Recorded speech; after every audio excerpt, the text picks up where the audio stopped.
Today we are going to show you how to weave beads with a shedding device on a Mirrix loom.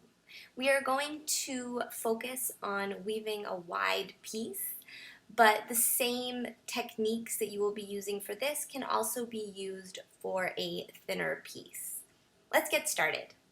Before you begin weaving each row, you will change the shed by moving the shedding device handle.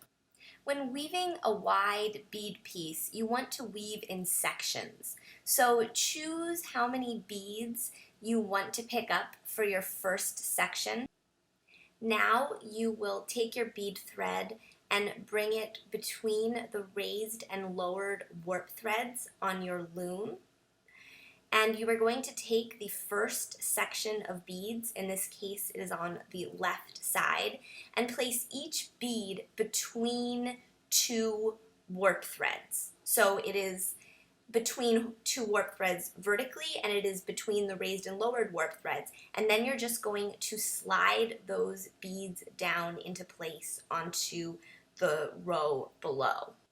You can see that it might take a little bit of finagling to get the beads to sit correctly between the warp threads, but they should go fairly smoothly down into place.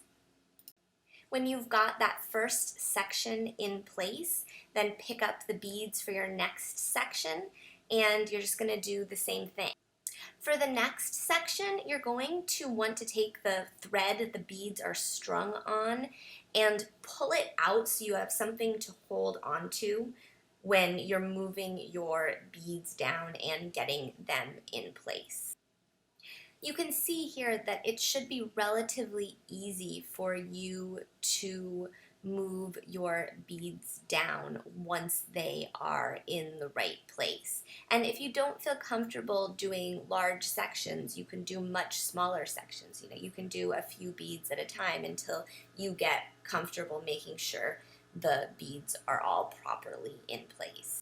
So here you can see we just have one tiny last section to go. That's really easy because that was only 3 beads there. And now we're done with that row. So now you're going to change the shed in the opposite direction. And this is actually going to secure the beads that you wove in the last row and allow you to weave in your next row. So now you are just going to do the same thing that you did before, but this time going in the opposite direction. So if you were weaving from left to right on that row, the next row you're going to weave from right to left.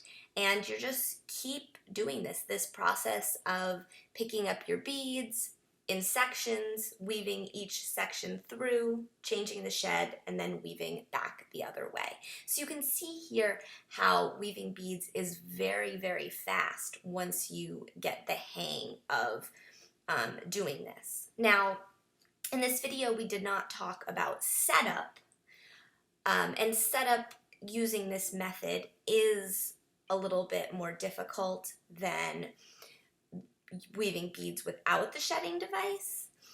But once you have the loom set up, and once you understand how to set up the loom with the shedding device, it's really, really fun to do and a great way to weave a wide piece. So we hope you try this out.